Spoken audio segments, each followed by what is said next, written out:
Now in today's video we'll start the second part of the solid state, and in this I will tell you how to find out number of atoms in a unit cell. Now the primitive unit cell, that is simple one,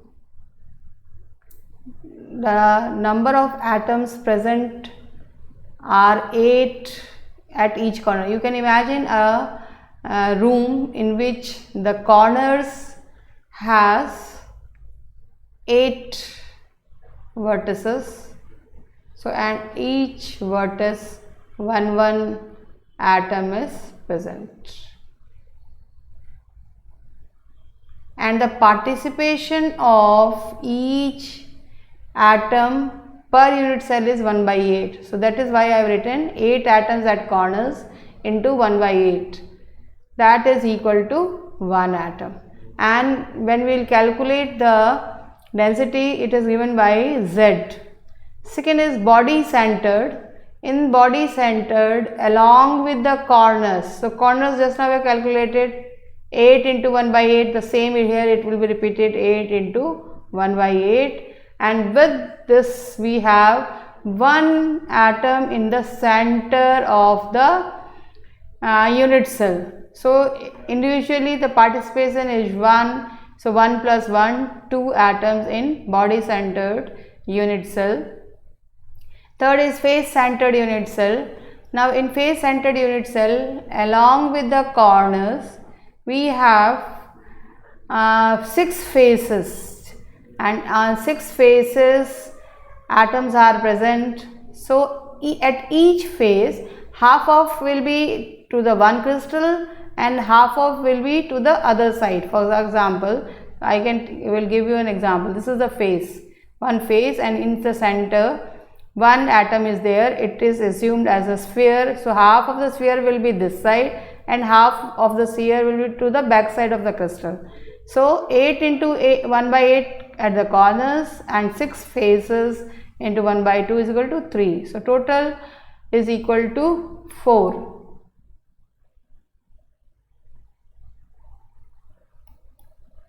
Now next is closed packed structure.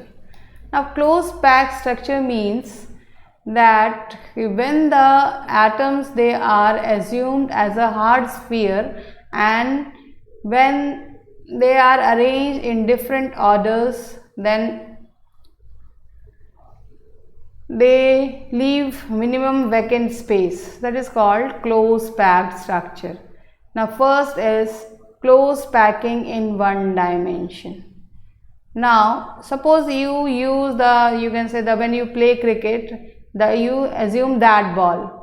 Now each sphere is in contact with the other, you can see, and if suppose I assume this sphere will touch to this sphere and this sphere. So the number of spheres touching to a single sphere is called coordination number, the number of nearest neighbor of a particle. So you can assume as a sphere or as a particle. तो हर एक जो है sphere है वो सिर्फ 2 को ही touch कर रहा है. अगर इसको लेंगे तो ये इसको कर रहा है, अगर इसको लेंगे तो ये इसको कर रहा है, अगर इसको लेंगे तो इस तरह से आप देखेंगे कि इसका कोऑर्डिनेशन नंबर 2 होता है. अब अगर हम उसको 2 डायमेंशंस में देखें तो आप देखेंगे कि ये 2 तरीके से जो है सेट हो सकता है. मान लीजिए ये आपकी पहली रो है, जस्ट अभी आपने 1 डायमेंशन में पढ़ा, ये पहली रो है. ये पहली रो है और इसका अरेंजमेंट जो है ए है, ए टाइप अरेंजमेंट है. अब हम कोशिश ये करेंगे कि दूसरी जो रो है ठीक इसके नीचे अरेंज हो, इसी तरह से ये इसके नीचे अरेंज हो. लाइकवाइज हम रोज जो है लगाते जाएंगे 2 डायमेंशंस में. तो हम ये देखेंगे कि अगर हम यहाँ से ये ठीक इसी के नीचे आ रहा है, अलाइंड है, एकदम एग्जैक्टली अलाइंड है. इसी तरह से हर एक वॉइड आप देखेंगे, जो इस होल्स होते हैं, जो जगह खाली होती है उसे हम लोग वॉइड्स बोलते हैं. और अब आप यहाँ देखोगे कि एक जो बीच वाला स्फीयर है वो 4 स्फीयर्स को टच कर रहा है, वो 4 स्फीयर्स को टच कर रहा है। और क्या बना रहा है, एक स्क्वायर। तो इस तरह की पैकिंग को हम लोग स्क्वायर क्लोज पैकिंग कहते हैं। In this arrangement now we assume that कि सेम सिमिलर काइंड, मतलब एकदम ठीक उसके नीचे आ रहा है, तो सब वॉइड्स एक ही जैसे हैं, तो इनको हम लोग कहते हैं AA type arrangement. They are called as AA type arrangement. And in this arrangement 4 spheres can be touched, or 1 sphere can touch 4 spheres, therefore its coordination number is 4. Coordination number is 4. Now in 2 dimensions the second type of arrangement is that is hexagonal close packing. जैसे हम बाज़ार में फल लेने जाते हैं और आपने देखा हुआ संतरा या सेब जो है दुकानदार कैसे अरेंज करते हैं, पहली रो अरेंज करते हैं in the form of that is उनके जो गड्ढे में लगाते हैं। जैसे आपका ये देखिए, इसमें आप देखिए ये पहली रो है, एकदम सिंपल है, इसको हमने A नाम दे दिया। अब इन दोनों के डिप्रेशन में ये दूसरा वाला, जिससे कि वो गिरे ना, फिर वो क्या करते हैं, यहाँ मैंने एक और बना दिया, वो फिर इसके डिप्रेशंस में डालते जाते हैं। तो आप देखोगे कि ये वाला डिप्रेशन यहाँ नहीं पाया जाएगा, थर्ड वाले उसमें पाया जाएगा। उसी तरह से तो अरेंजमेंट, पहला डिप्रेशन ठीक उसे थर्ड वाले में पाया जाएगा, उसी तरह से फिर सेकंड वाला फोर्थ में पाया जाएगा। तो A, पहले को हमने A कहा, दूसरे को B कहा, फिर तीसरा वाला A हो जाएगा, फिर चौथा वाला B हो जाएगा। तो इस अरेंजमेंट को हम लोग AB टाइप ऑफ अरेंजमेंट बोलते हैं। अब आप यहाँ देखेंगे कि द मिडल जो स्फीयर है that is touch by 6 spheres. This is 1 2 3 4 5 6। तो कोऑर्डिनेशन नंबर इसका क्या हो गया, 6 हो गया। Single sphere is touching to 6 spheres, so coordination number is 6 and this arrangement is called AB type of arrangement. Now here we see that they form a hexagon, so that is why it is called as hexagonal close packing.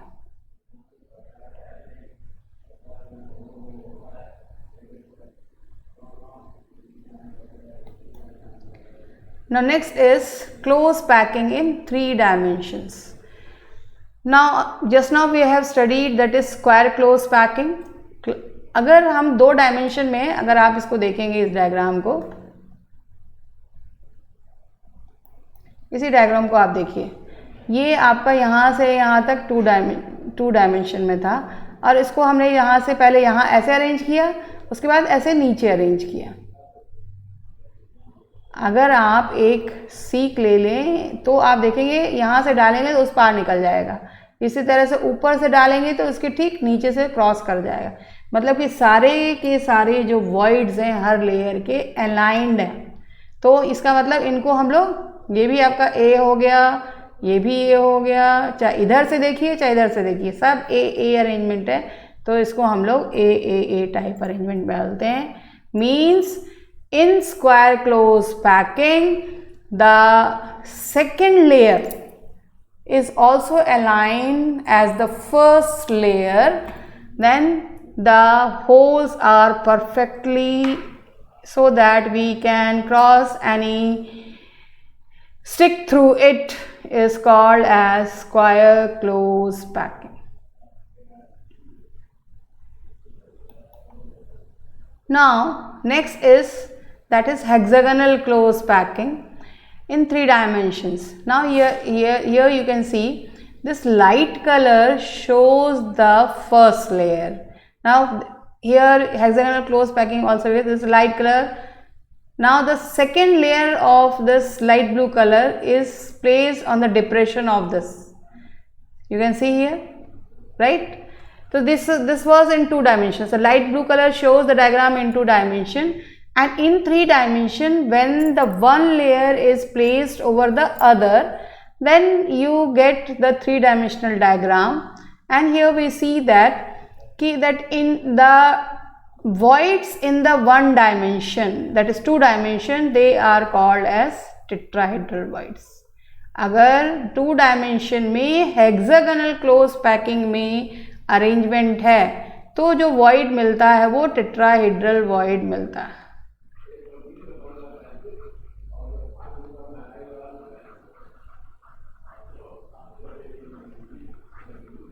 अब अगर हमने 2 dimension की एक layer को 2 dimension की दूसरी layer के ऊपर रखा तो उनके बीच में जो डायमेंशन मिलता है उसे हम लोग कहते हैं octahedral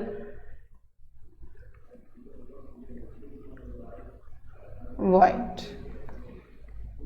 It means that the voids are aligned differently, therefore we cannot see the void of first layer by the void of the second layer.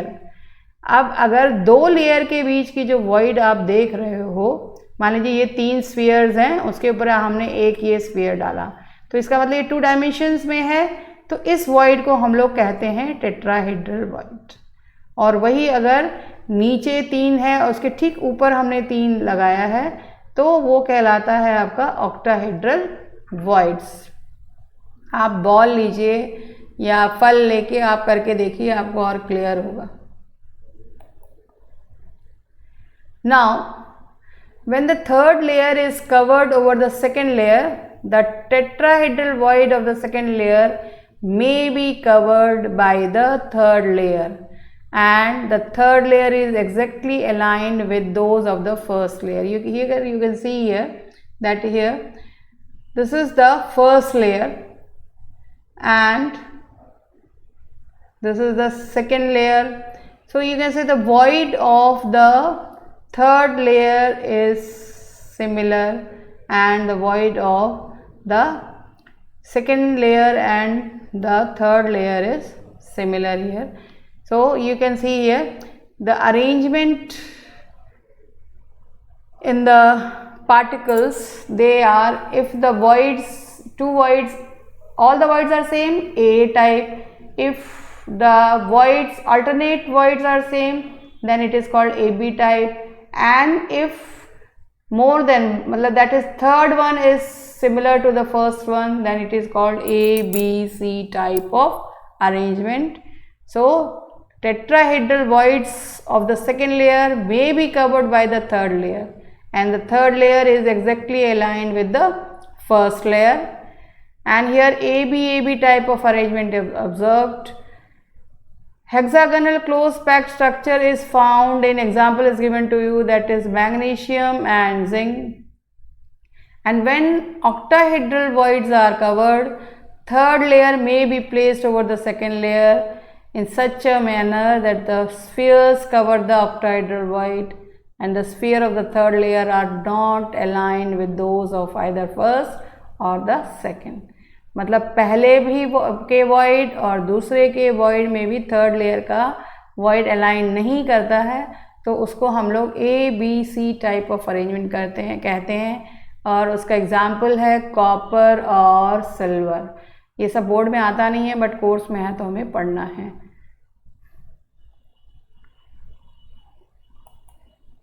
ना ये देखिए और कुछ डायग्राम्स हैं, ये आपको एक्सप्लेन करेंगे कि अगर 3 स्फीयर इस तरह से है, इसके ऊपर एक और स्फीयर हमने अरेंज कर दिया,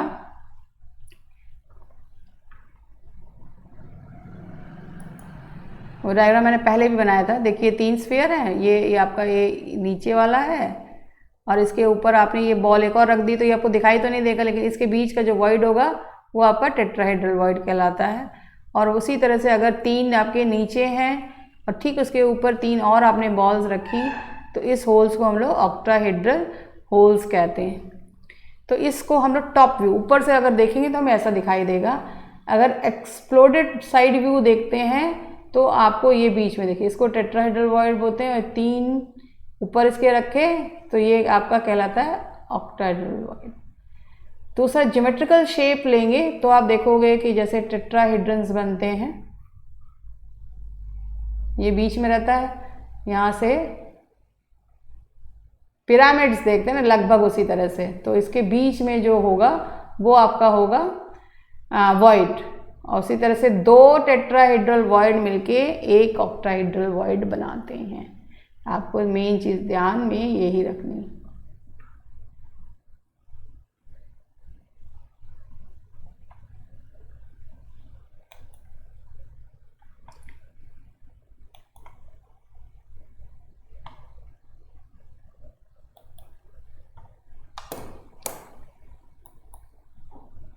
Next, formula of a compound. How to find out the formula of a compound? Now here 3 points we should know it. That is, the number of closed packed sphere should be named as n, and the number of octahedral void generated is also known as n or denoted by n, and number of tetrahedral void generated is 2n। अभी मैंने बताया कि अगर एक octahedral void है तो आपका 2 जो है टेट्राहेड्रल वॉइड होगा।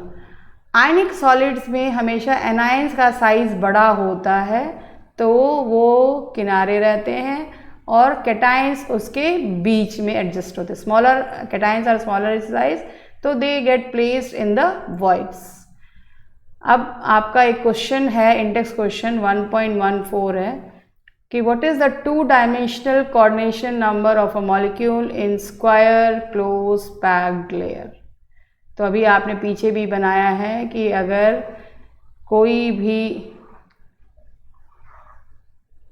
लेयर बनेगी that is square close packing में तो आपका जो है सिर्फ 4 को ही वो टच करता, बीच वाला। फिर इसके नीचे अगर दूसरा आ जाएगा देखिए तो ये सब तो नहीं टच करेंगे ना बीच वाले को, तो इस कोऑर्डिनेशन नंबर 4 होता है।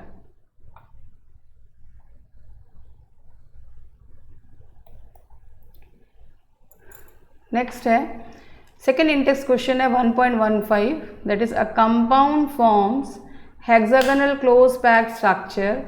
What is the total number of voids present in 0.5 moles of it and how many tetrahedral voids are present? Now in 1 mole of hexagonal structure 1 mole of octahedral void। अभी बताया था कि जितना hexagonal structure होगा उसमें जितने आपके spheres होंगे उतना ही octahedral void होंगे। तो इसका मतलब कि अगर 1 मोल octahedral void है तो 2 मोल tetrahedral void होगा। Therefore, the number of tetrahedral void is equal to, this is given in the question, number of moles into Avogadro's number into, that is 2. 2 moles are present, so into 2. So this comes, that is tetrahedral void, and octahedral void will be 0.5 into 6.023 into 10 power 23. This is equal to 3.011 into 10.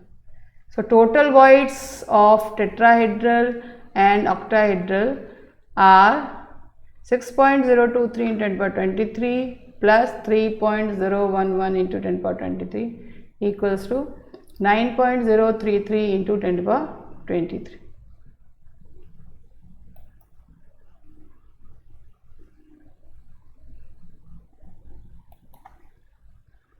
Next question, this is their unsolved question for NCERT कि a compound is formed by 2 elements M and N.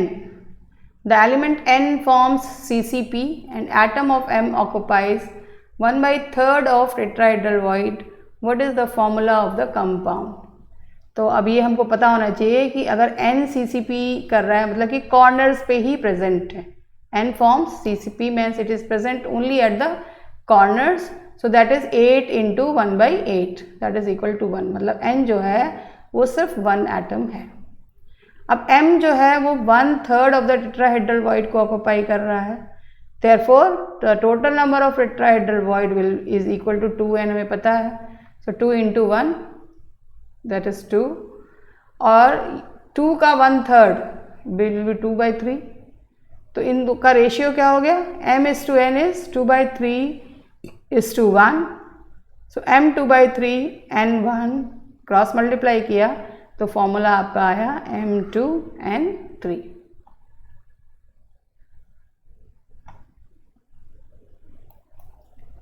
Now next is packing efficiency।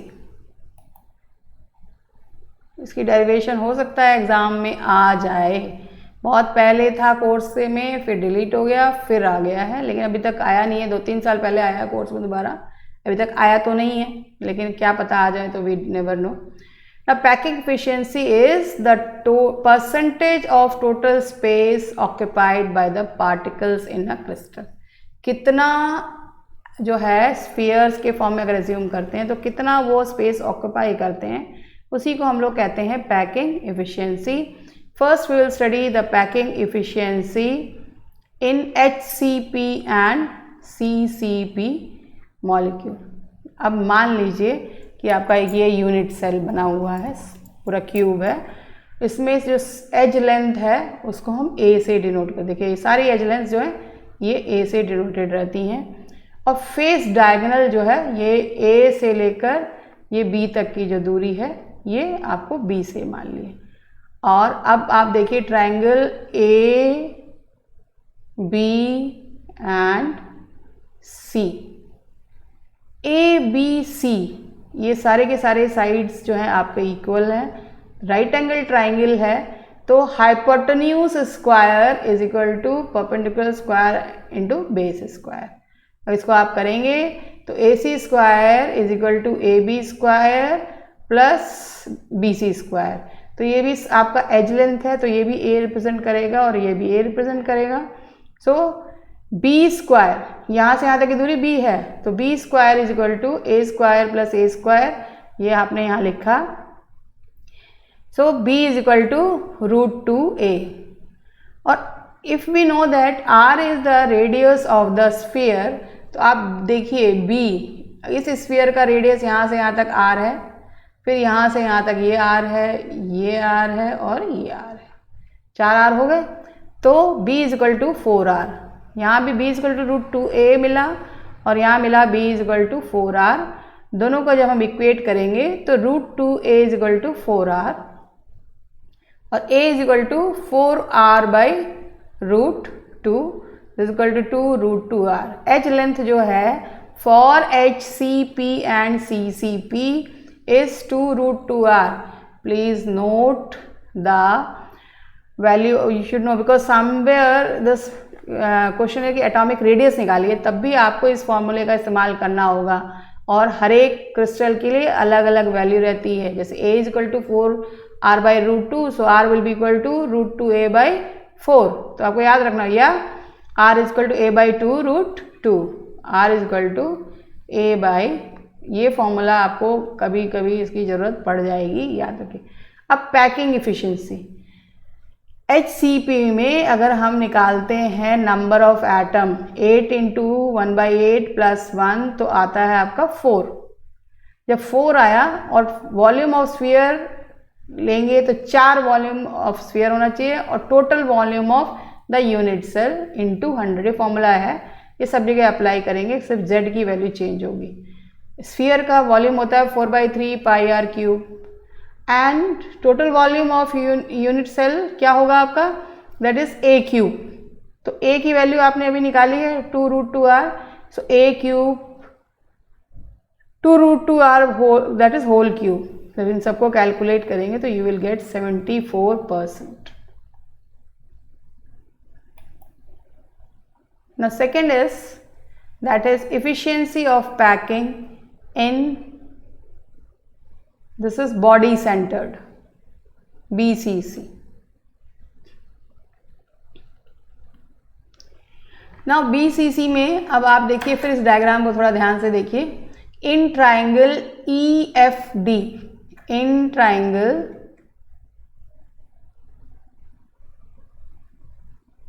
EF and D, फिर ये right angle triangle है, ये body diagonal है, इसको इन्होंने B से मान लिया है और साइड लेंथ को A से माना है, तो B square is equal to A square plus A square. तो ये तो पहले जो पीछे किया था वही आ गया, तो ये A है तो इसको आपने ले लेंगे तो ये आ जाओ सेम आ गया, B is equal to √2A। In triangle AFD, ये आपका ये वाली चीज़, in triangle A then F और ये वाला side.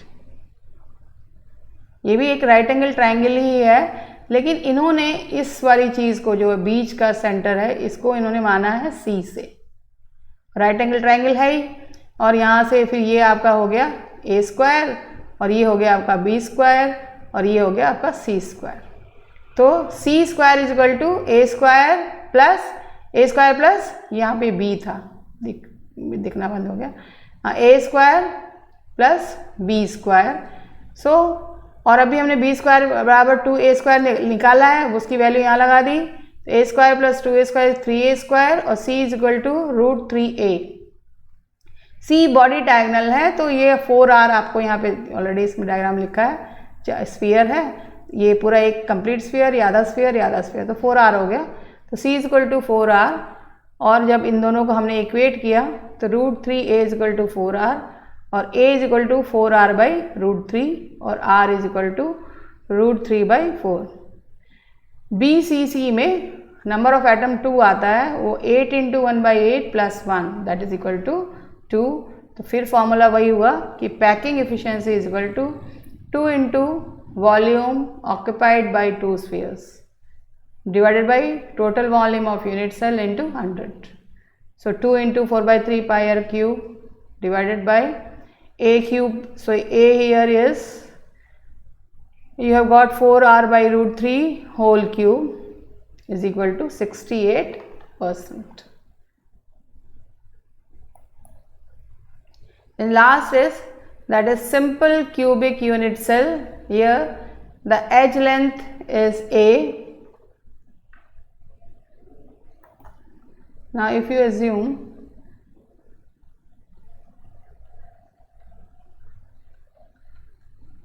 I am drawing dotted line, एक क्यूब है, क्यूब के किनारे किनारे हम तो लोग समझने के लिए छोटा छोटा बनाते हैं, बट ऐसा ही रहता है, ये इतना ही बड़ा बड़ा रहता है। तो ये है, अब इसमें इसका रेडियस क्या हो गया आपका r हो गया, तो इसका भी रेडियस r हो गया, और ये पूरी दूरी क्या है आपकी a है, a is equal to 2r।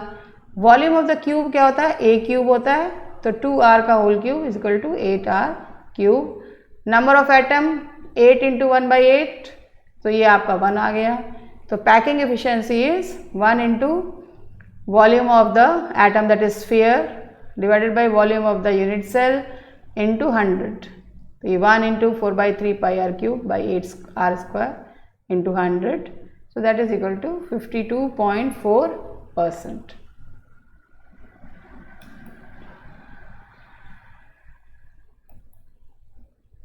Now there is one more, that is calculation involving unit cell dimensions, how to find out A or density also you can say.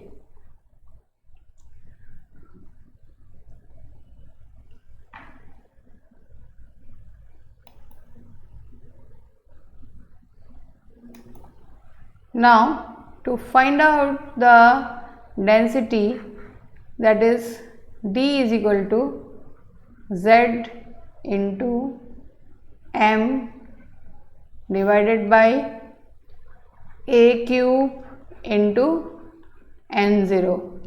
Here the A cube value should be in centimeter, so Z है आपका number of atoms,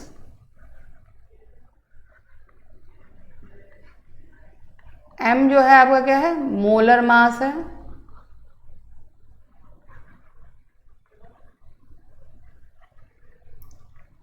A जो है आपका as length है,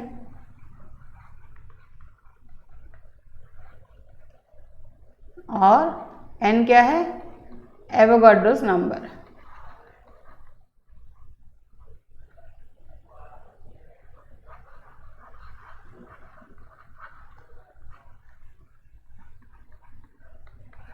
और ये value कभी कभी किसी किसी फॉर्मूले में आप पा जाते हो कि Z into M by A cube into 10⁻³ into N0, it is grams per cc, cubic centimetre.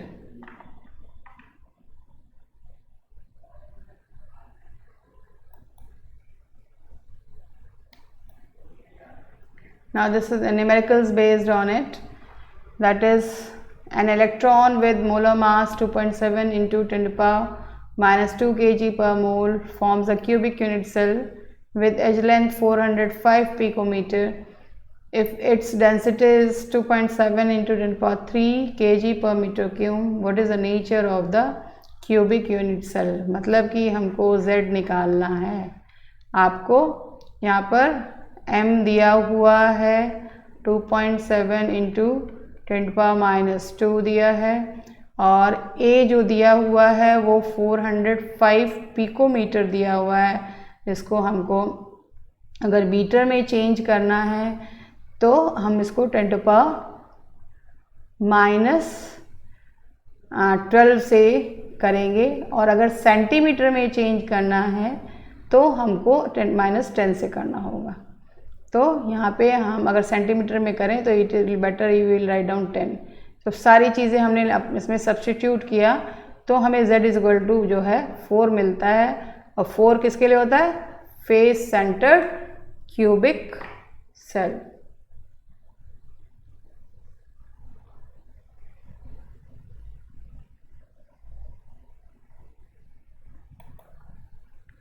Now again, this is question, NCERT question, unsolved question it is, कि silver crystallizes in FCC lattice, edge length is given to you in centimeters, density is given to you have to calculate atomic mass, formula Z into M by A cube into NA, so molar mass will be equal to D into A cube into NA by Z.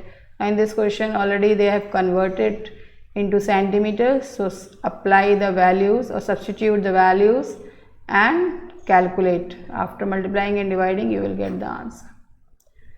Now third is one more numerical, different type of numerical.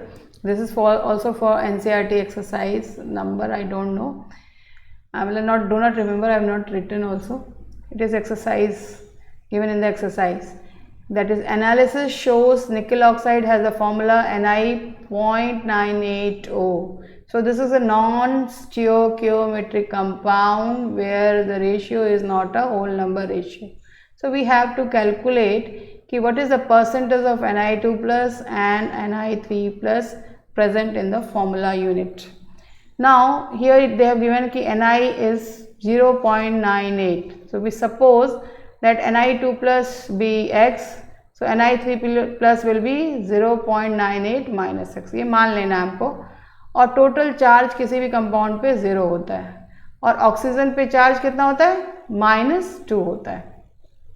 तो हम equation बनाएंगे कि +2 into x plus 3 into 0.98 minus x -2 oxygen है, और यहाँ पे oxygen का atom सिर्फ एक है इसलिए into 1 is equal to 0. So x will be equal to 0.98. तो इसका x माना हमने Ni2 प्लस. तो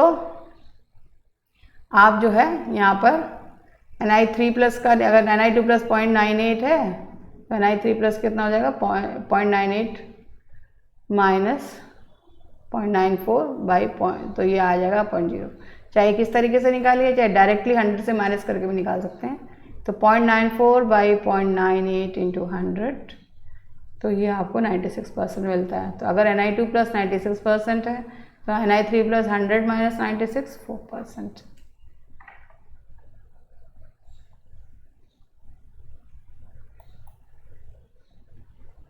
So in today's session we have studied about how to calculate the number of atoms in the unit cell and the packing in 1 dimension, 2 dimension, 3 dimension, tetrahedral void, octahedral void, then how to calculate the density of the crystal lattice and the formula of non-stoichiometric compound.